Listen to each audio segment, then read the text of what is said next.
What is up, breath of fresh air? I'm Patrick. I'm going to be your host for today. Excuse the mess. We still have not got everything cleaned up from getting floors laid and walls painted, but almost there. But I got a lot to jump into, and we're just going to go ahead and jump right into it. So, MLB, all of y'all under the microscope today. Let's get it. So there's several things. And this is mostly just going to be an MLB catch up, and there's a lot of moving parts in there. But one in particular that I want to get into is the St. Louis Cardinals. But I'm going to get into those in just a minute. As it stands right now, I'm just going to give you a brief playoff picture. As it stands right now, the Dodgers won, and they are going to they're going to play the Atlanta Braves. Go Braves, right? They're going to play the Atlanta Braves, and that's shaping up to be a pretty good series. Dodgers put the Giants away 2-1 last night with Scherzer's first ever save, so congrats to him on that. And then on the American League, we got the Boston Red Sox and the Houston Astros. Both of those series shaping up to be a very good series. And we've already put our picks in, just giving you a heads up on what that looks like. But the topic that I wanted to get into is all of the coaches being fired in MLB. In particular, Mike Shield, however you say his last name, I don't know how to say it, but he is the manager and the head coach for the St. Louis Cardinals. And as you know, St. Louis Cardinals made a wild card run this year, and the Cardinals are letting him go for what do they call it?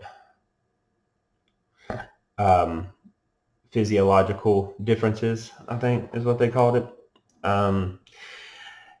This is my opinion on this.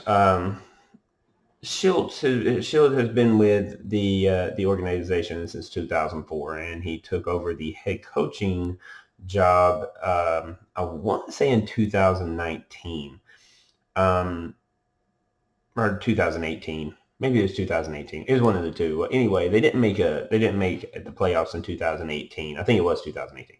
Didn't make the playoffs in 2018. Then they made it to the National League Division Series in 2019, and they got put out. I think that was the sweep by the Nationals, I think. And then in 2020, they made it to the wild card, which was the unique year of the wild card, where they got a 3-game play-in in the wild card, and they got put out by the San Diego Padres in 3 games. And then this year, they got put out in the wild card game by the Dodgers. And the management up at the top said that they are firing him because he is not going in the direction of which they want to go. Okay, so I see this from 2 different points.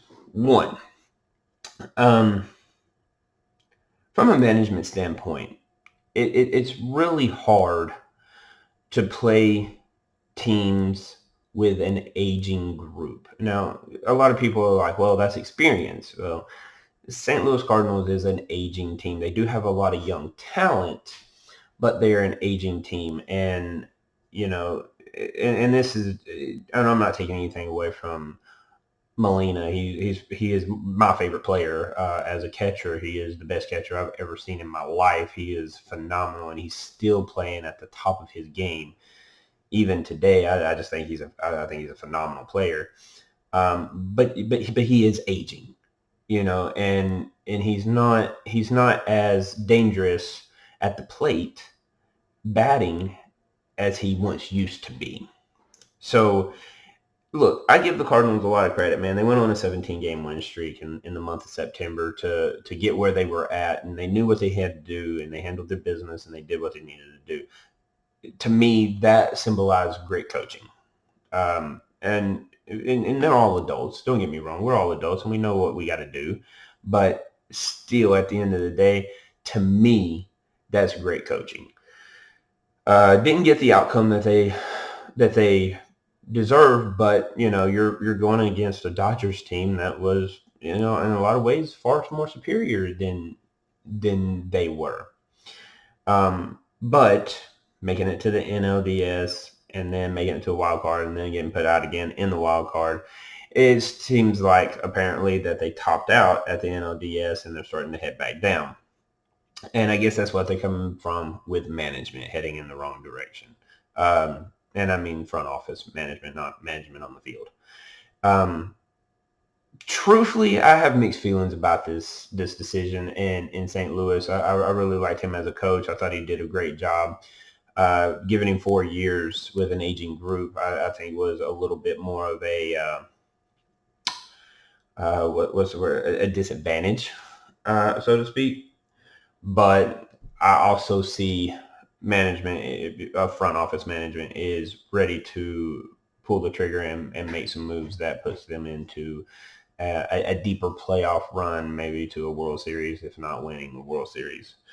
We all, me and Charles look at the St. Louis Cardinals, man, they're a scrappy team. They're scary, especially if they could get into the playoffs. But a one-game series, this is what we're talking about.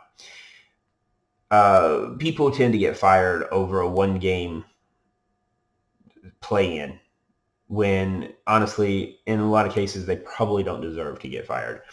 When I say I have mixed feelings about it, I mean, I really do, but I would lean more towards keeping Mike as a head coach than firing him, because they weren't doing anything before him.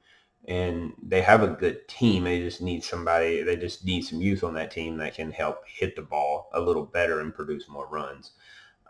Though September, they didn't seem like they had any problems. But this is an era in baseball where if you don't produce what front office management wants you to produce, you're out quick. And I don't understand that with baseball. Baseball is even doing that on the pitching mound. If you don't produce quick, you're out. And I don't understand this whole mindset in baseball where if you don't give me what I'm looking for right now, I'm going to fire you.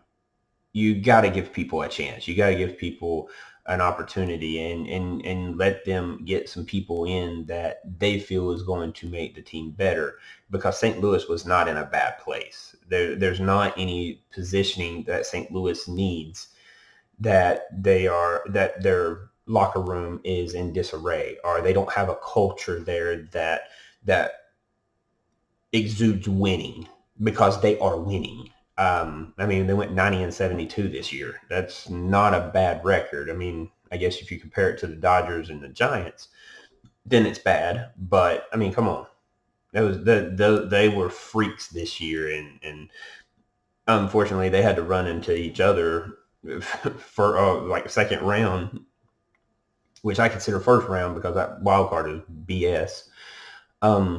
But they run into each other early, which is really hard to watch a 117 win team and a 106 win team go at each other. But it went 5, and it was a good series.